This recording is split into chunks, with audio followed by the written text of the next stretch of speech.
नमस्कार। Class 12th accountancy. हमने अपने लास्ट क्लास में अकाउंटेंसी की एनसीईआरटी से रिलेटेड कुछ क्वेश्चंस ट्राई किए थे। आज हम अपनी प्रैक्टिस को आगे बढ़ाते हैं और एक नया सवाल आपके सामने सॉल्व करवाएंगे। ये जो प्रश्न मैंने लाया है वो आपकी आरबीएसई 2020 की जो किताब है, पिछले वर्ष की जो बुक थी, उस बुक का ये सवाल है। आरबीएसई बुक का ये प्रश्न है। देखिए, प्रश्न कहीं से भी हो, हमें तो उसकी प्रैक्टिस करना है, हमें समझना है। सवाल को समझने की कोशिश करेंगे। प्रश्न क्या लिख रहा है, कैसे करना है। ए और बी 31 मार्च 2017 को चिट्ठा निम्न है। लाभ हानि 3:1 में विभाजित करते हैं। हमारे पास दो पार्टनर हैं, ए और बी। 3:1 में इनका प्रॉफिट एंड लॉस शेयर हो रहा है। आपको बैलेंस शीट दिया हुआ है। देखिए, इस सवाल में कुछ नए नए पॉइंट्स आपको देखने को मिलेंगे। नीचे लिखा है सी, लाभों में 1/5 भाग के लिए 14,000 पूंजी व ख्याति के लाएगा। सी को आपने 1/4 भाग 5 के लिए प्रवेश दिया है, जो कैश लेकर आया है 14,000, जिसके अंदर आपकी कैपिटल और गुडविल दोनों इंक्लूड है। ये जो 14,000 है, इसमें आपकी कैपिटल एंड गुडविल दोनों ही शामिल है। अब हम सबसे पहले तो इसमें से ये अलग अलग करना चाहेंगे कि हमारी गुडविल कितनी है और कैपिटल कितनी है। तो इस 14,000 के दो पार्ट करते हैं, एक कैपिटल होगा, एक गुडविल होगा। ये कैसे पता लगेगा? तो आगे लिखा है, फर्म की ख्याति का मूल्यांकन 20,000 पर किया गया। फर्म की गुडविल है, गुडविल ऑफ फर्म 20,000। अब सी की गुडविल कितनी होगी? 20,000 पूरे फर्म की है, वो 1/5 भाग के लिए आया है, तो फर्म की उसकी गुडविल होगी 4,000। 20,000 में आप 5 का भाग लगाओगे, पीछे बचेगा 4,000, और इस 4,000 आपकी गुडविल आ गई। 14 में से 4,000 गुडविल है, तो कैपिटल हो गई 10,000 रुपये। तो ये तो 14,000 आपने अलग अलग कर दिया है। नेक्स्ट आगे लिखा, स्टॉक व फर्नीचर का मूल्य 10% से कम किया जाए। ये आपका रिवैल्यूएशन का पॉइंट है। देनदारों पर 5% की दर से संदिग्ध ऋणों के लिए प्रावधान बनाया जाएगा। ये भी आपका रिवैल्यूएशन है। भूमि और भवन का मूल्य 20% से बढ़ाया जाएगा। It is also revaluation. साझेदारों के पूंजी खाते को नए साझेदार की पूंजी के अनुपात में समायोजित किया जाएगा। इसका मतलब है ये आपका कैपिटल एडजस्टमेंट है। अब आपको यहाँ पे फाइनली बनाना क्या है? पुनर्मूल्यांकन खाता, साझेदारों के पूंजी खाते और चिट्टा तैयार करना। हमें 3 अकाउंट बनाने हैं। सबसे पहले बनाना है रिवैल्यूएशन अकाउंट। हम यहाँ एक अकाउंट बनाएंगे, रिवैल्यूएशन। पहला अकाउंट क्रिएट करते हैं, रिवैल्यूएशन अकाउंट।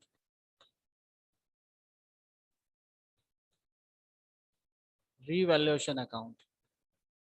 अब आपको याद होगा, जब हमने रिवैल्यूएशन समझाया था उस टाइम बताया था कि आपके रिवैल्यूएशन में कैपिटल और गुडविल नहीं आती है।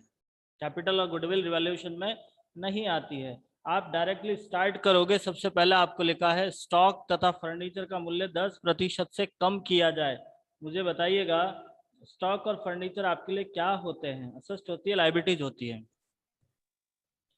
स्टॉक और फर्नीचर असेस्ट होती है। दोनों ही कम हो रही है, दोनों ही कम हो रहे हैं। इसका मतलब आप रिवैल्यूएशन की डेबिट साइड में लिखोगे, दोनों कम हो रहे हैं। इसका मतलब आपको रिवैल्यूएशन की डेबिट साइड में लिखना है to stock and to furniture. अब वैल्यू कितना कितना है? तो आपका स्टॉक और फर्नीचर दिया हुआ है। स्टॉक है 20,000, फर्नीचर 1,000।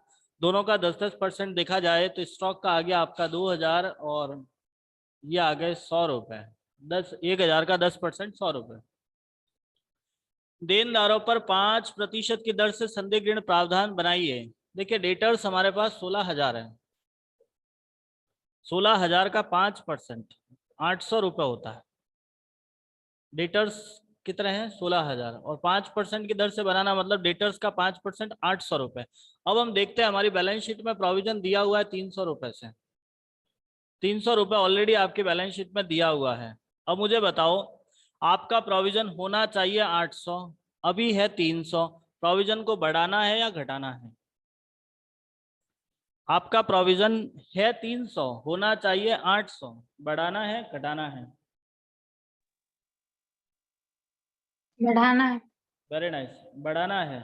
अब मुझे बताइए बढ़ाने के लिए पहले रिवैल्यूएशन अकाउंट में क्या करेंगे, क्योंकि ये जो लाइबिलिटीज है, प्रोविजन क्या है? लाइबिलिटीज, और लाइबिलिटीज बढ़ती है तो रिवैल्यूएशन की कौन सी साइड आएगा? डेबिट में, क्रेडिट में? जब लाइबिलिटीज बढ़ेगी तो कौन सी साइड आएगा? डेबिट साइड में, क्रेडिट साइड में? डेबिट। बहुत बढ़िया, वेरी नाइस। लिखेंगे हम to provision for bad and doubtful debts. अब 800 रुपये होना चाहिए, है आपके पास 300, तो बाकी आपको बढ़ाना कितना है? 500 रुपये से। हमें ये बढ़ाना है 500 रुपये से, ठीक है। भूमि और भवन का मूल्य 20% से बढ़ाया जाए। भूमि व भवन हमारे लिए असिस्ट होती है, और असिस्ट बढ़ रही है। जैसे ही असिस्ट बढ़ती है आप कौन सी साइड एंट्री करोगे? यदि आपकी असिस्ट बढ़ेगी तो आप रिवैल्यूएशन की कौन सी साइड लिखोगे? Credit. Very nice. By land and building. अब 25,000 का 20% होता है 5,000। 25,000 का 20% हो गया 5,000। और कोई पॉइंट नहीं दे रखा है। आप इसका बैलेंसिंग फिगर निकालोगे तो इधर आ गया आपका 2,600 रुपये। इधर आ रहे हैं 2,600 रुपये, इधर 5,000, तो 5,000 में से 2,600 गए तो 2,400 रुपये का प्रॉफिट आएगा। आप लिखोगे टू पार्टनर्स कैपिटल 2,400। अब 2,400 को आप ए और बी में शेयर करोगे 3:2 में, डिवाइड बाय 4 × 3। एक का आ गया 1,800 रुपये, एक का आ गया 600 रुपये। ये मैंने 3:2 में शेयर किया है, जो आपका रेशियो ऑलरेडी दे रखा है उसी अनुपात में हमने इसको बांट दिया है। अब हम बनाएंगे पार्टनर्स कैपिटल। यहाँ तक समझ में आया रिवैल्यूएशन? अब हम बनाएंगे पार्टनर्स कैपिटल। पार्टनर्स कैपिटल ध्यान से समझना है, पार्टनर्स कैपिटल कैसे बनाना है। 3 पार्टनर है आपके पास, एबीसी,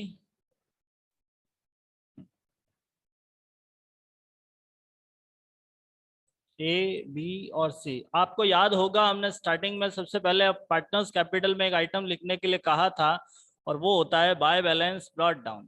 सबसे पहला काम, जब भी आप पार्टनर्स कैपिटल बनाओ सबसे पहले आपको बाय बैलेंस ब्रॉट डाउन लिखना। और आपकी कैपिटल दे रखी है 30,000, 16,000, 30,000, 16,000। अब आपका नया पार्टनर कैपिटल लाया है बाय कैश, कैपिटल का पैसा लाया 10,000। टोटली वो 14,000 लाया था, जिसमें से 4,000 गुडविल का है, 10,000 आपकी कैपिटल का है। नेक्स्ट गुडविल की बात करते हैं, तो सबसे पहले आपको चेक करना आपके बैलेंस शीट में गुडविल है क्या। तो यहाँ कोई गुडविल दिया हुआ नहीं है, अभी वो कैश में लेके आया है। एंट्री करेंगे हम bye goodwill, bye goodwill.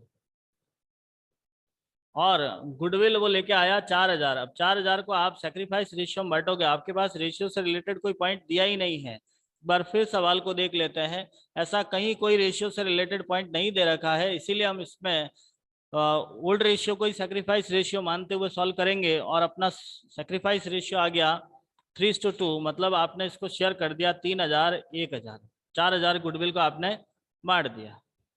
Next आपका रिवैल्यूएशन प्रॉफिट था, तो आप यहाँ पे ट्रांसफर करोगे बाय रिवैल्यूएशन, बाय रिवैल्यूएशन 1,800, 600 रुपये। चलिए, इसके बाद अब आपकी बैलेंस शीट में आप देखोगे आपको जनरल रिजर्व दिया हुआ है, और आपको पता है ना कि किसी भी प्रकार का कोई सा भी रिजर्व है आपको उसे शेयर करना होता है। हम इस जनरल रिजर्व को बांट देंगे और पार्टनर्स कैपिटल की क्रेडिट साइड में बांटेंगे, क्योंकि वो लाइबिलिटी साइड में दिया हुआ है। लिखेंगे जनरल रिजर्व 3,000, 1,000। वो 4,000 वैल्यू दे रखी है बैलेंस शीट में, हमें उसको 3:1 में बांट दिया है।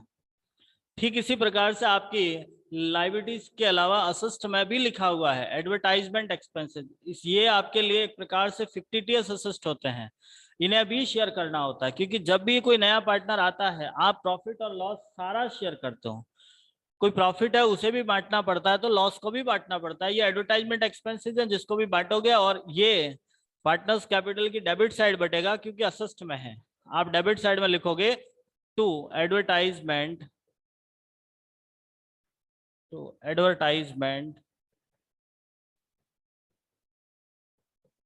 एक्सपेंसेस 2400 था, आप 3:2 में शेयर कर दोगे, सॉरी 3:1 में शेयर कर दिया, 1800 600। यहाँ तक का अपना सारे एडजस्टमेंट हो चुके हैं। अभी तक हमने सारे एडजस्टमेंट कर लिए। अब हमें लिखा है साझेदारों की पूंजी को नए साझेदार की पूंजी के अनुपात में समायोजित किया जाएगा।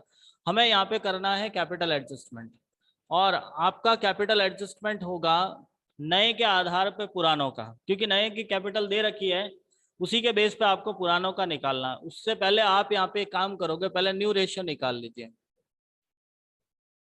नया अनुपात 1 में से 1/5 भाग गया, पीछे बचा 4/5।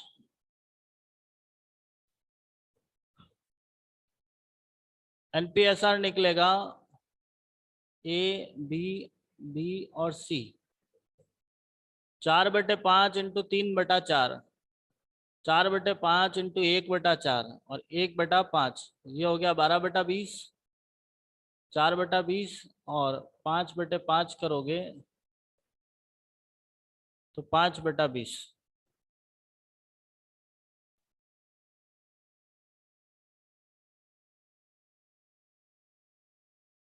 सॉरी 5/5 नहीं, 5/4 करना होगा आपको, क्योंकि आपको डिनोमिनेटर 20 करना है, 25 नहीं। 4/4 तो 4/20। आपका रेशियो आ गया 12:4:4। मैं इसको 3:1:1 लिख सकता हूँ, ठीक है। तो आपका रेशियो बन गया 3:1:1, ठीक है। अब हमको कैपिटल एडजस्टमेंट करना है। कैसे करेंगे कैपिटल एडजस्टमेंट? तो अभी आपने देखा था, हमने कैपिटल एडजस्टमेंट में सबसे पहले आपको काम करना है टोटल कैपिटल।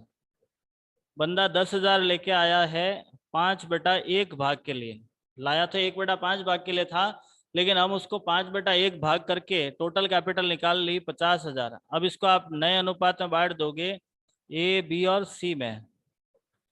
50,000 इंटू 3/5, 50,000 इंटू 1/5, 50,000 तो 1/5, तो ये आ गई आपके 30,000, 10,000 और 10,000।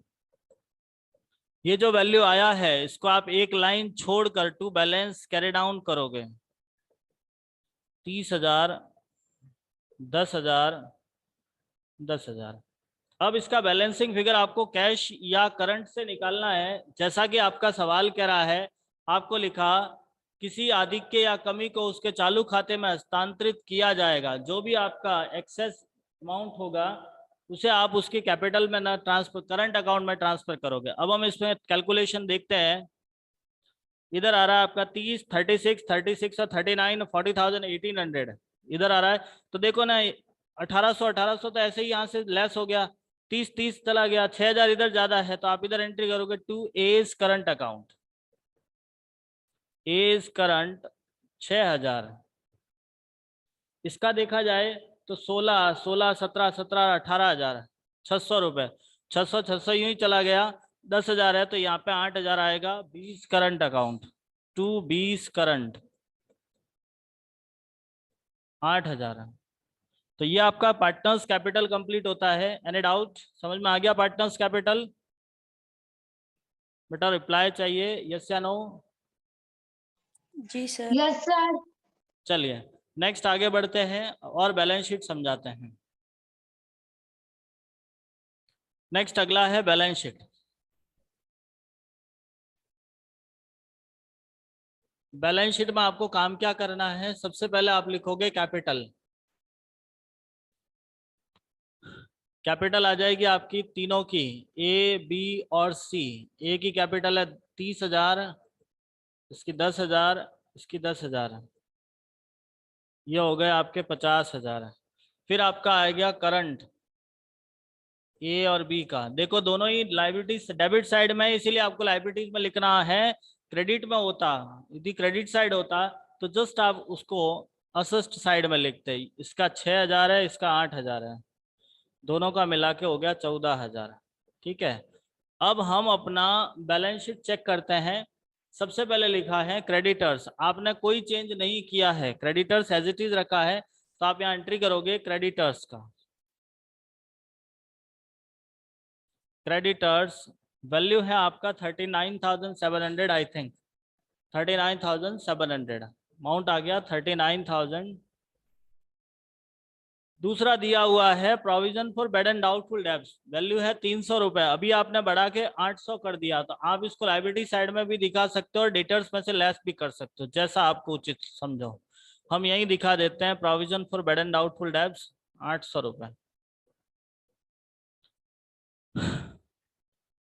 नेक्स्ट इसके बाद में है जनरल रिजर्व, जो हमने बांट दिए हैं। कैश की बात करते हैं, लिखा है आपको कैश एट बैंक, तो हम यहाँ लिखेंगे कैश। देखो आपको कैश दिया हुआ है 22,600 रुपये, 14,000 अभी वो लेके और आया है, तो एंट्री करेंगे 22,600 प्लस 14,000। 14,000 में उसकी कैपिटल और गुडविल दोनों इंक्लूड है, तो कितना टोटल हो गया? 22 और 14 कितना होता है? 36,600। नेक्स्ट आपके पास बिल्स रिसेबल, कोई चेंज नहीं किया आपने, बिल्स रिसेबल। फिर आपका डेटर्स है, बिल्स रिसेबल की वैल्यू है 3,000, डेटर्स 16,000। देखिए आपने प्रोविजन क्रेडिट लायबिलिटी साइड में दिखा दिया है, इसलिए आपको यहाँ से लेस नहीं करना, पूरा वैल्यू दिखाना है। यदि ये यहाँ नहीं लिखते, लायबिलिटीज में नहीं लिखते, तब आप यहाँ से लेस करते हैं। Stock 20,000, furniture 1,000।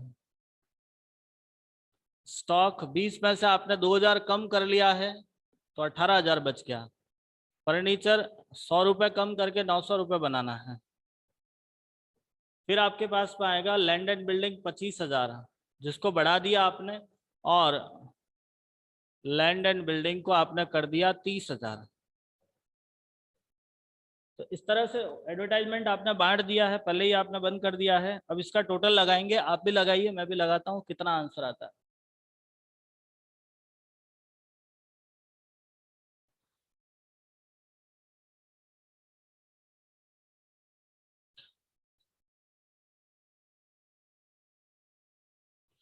इसका टोटल आ रहा है 1,04,500 रुपये, और इधर आ रहा है, आएगा आपका 3660 प्लस 3,000 प्लस 18,000 30,000 प्लस 900 रुपये। आंसर दोनों का मैच हो रहा है 1,04,500 रुपये। तो ये आपका सवाल कंप्लीट होता है। इस प्रश्न में कोई डाउट है तो आप पूछ लीजिएगा। You have to take screenshot and afterwards we will start next questions. सवाल समझ में आ गया ये? चलिए बेटा रिप्लाई कीजिएगा फटाफट। अगला प्रश्न देखते हैं, एक बार समझने की कोशिश करेंगे। प्रश्न में लिखा M and N समान अनुपात में साझेदार हैं। दो पार्टनर हैं आपके पास M और N, जो बराबर के पार्टनर हैं। समान मतलब बराबर, 1:1 में, 1:1। आपको बैलेंस शीट दिया हुआ है, नीचे लिखा ओ को निम्न शर्तों पर साझेदार बनाया। देनदारों पर 10% की दर से डूबत ऋण आयोजन बनाया जाए, फर्नीचर का मूल्य 25% से कम किया जाए, विनियोग का मूल्य 5,000 से बढ़ाया जाए। ओ 25,000 रुपये पूंजी लाएगा तथा उसे लाभों में 1/3 हिस्सा दिया जाएगा। ओ का हिस्सा कितना है? 1/3 भाग। 5,000 रुपये ख्याति के लाएगा। एक लेनदान 1,700 रुपये का है जो मृत है। भविष्य में इस खाते पर कोई दायित्व उत्पन्न नहीं होगा। एकस्व मूल्यहीन है। भवन का मूल्य 25% से बढ़ाया जाए। स्टॉक का मूल्य 9,000 तक कम करना है। पुराने साझेदारों की पूंजी उसी के आधार पर समायोजित की जाएगी। चलिए बेटा समझने की कोशिश करना। सबसे पहले हम बात करते हैं, ओ कैपिटल लेके आया है 25,000, गुडविल का लाया 5,000। ठीक है, अब हम सबसे पहले तो रिवैल्यूएशन को कंप्लीट कर देते हैं। जो इसमें रिवैल्यूएशन से रिलेटेड पॉइंट है उनका थोड़ा सा एडजस्टमेंट करते हैं। पहला पॉइंट, देनदारों पर 10% की दर से आयोजन करना है। अब हमारे बैलेंस शीट में देखते हैं, हमारे पास कोई प्रोविजन दिया हुआ नहीं है। पहले से कोई प्रोविजन है क्या? आपकी बैलेंस शीट में कोई प्रोविजन पहले से दिया हुआ है क्या? नहीं है, कोई प्रोविजन नहीं दिया हुआ है। ऐसी कंडीशन में हम प्रोविजन बनाएंगे। जब हम अभी प्रोविजन बना रहे हैं, इसका मतलब आपको क्या करना है, to provision for bad and doubtful डेब्ट 5700 रुपए। बैलेंस शीट में आपका 57,000 दिया हुआ है, जिसका 10% आप डेबिट साइड में लिख दोगे। नेक्स्ट, फर्नीचर का मूल्य 25% से कम किया जाए। फर्नीचर हमारे लिए असिस्ट होती है, और जैसे ही कोई असिस्ट कम होती है, आप डेबिट साइड में लिखोगे टू फर्नीचर 1000 रुपए। 1000 रुपए कैसे आया? तो 4000 का 25% 1000 रुपए होता है। अब आ रहा है विनियोगों का मूल्य 5000 से बढ़ाया जाए।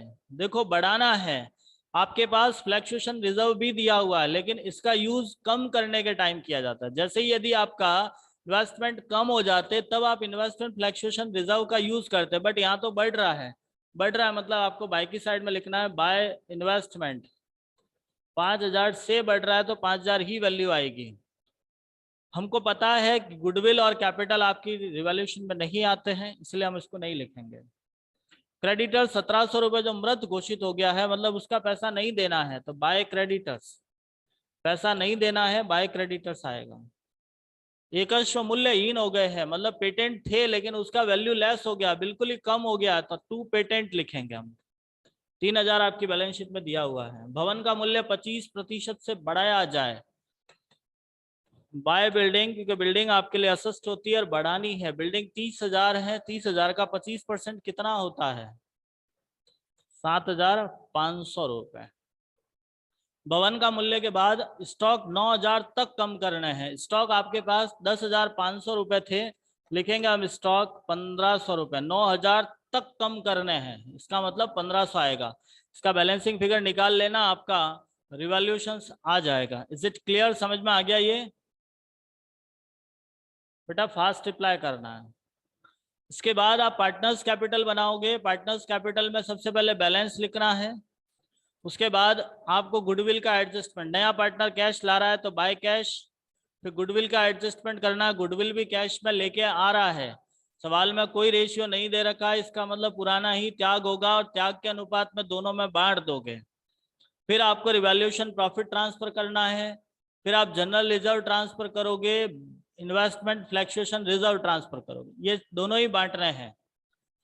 इतना करने के बाद आपको नया अनुपात निकाल कर कैपिटल एडजस्टमेंट करना है, जैसे अभी आपने पिछले प्रश्न में देखा था।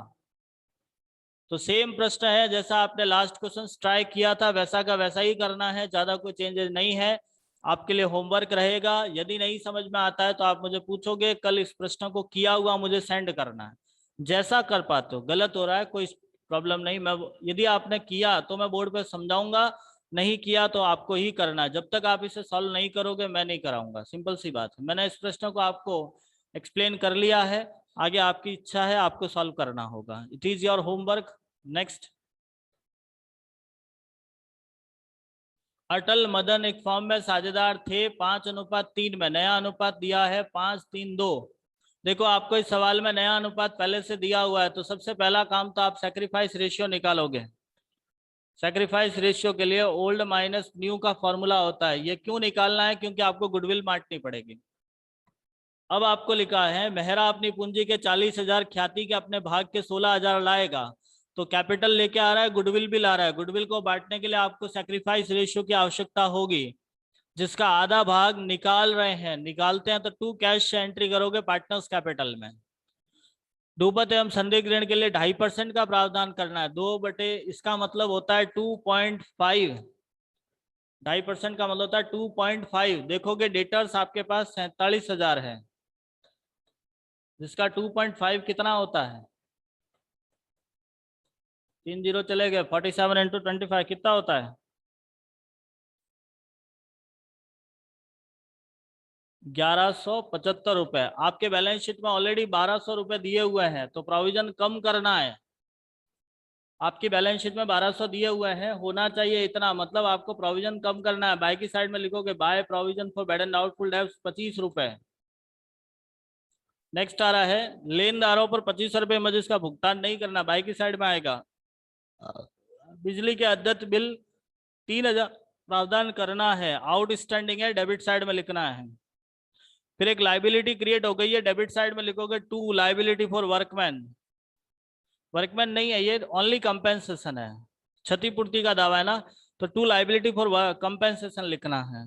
बाकी मेहरा की पूंजी के आधार पर यहाँ पर भी कैपिटल एडजस्टमेंट करना है। ये प्रश्न भी आपका होमवर्क है बेटा, प्रयास करना है, जो समझ में नहीं आए वो पूछना है। जब तक आप खुद से ट्राई नहीं करोगे समझ में नहीं आएगा। नेक्स्ट इससे आगे हम अपनी अगली क्लास में करेंगे। तब तक के लिए धन्यवाद।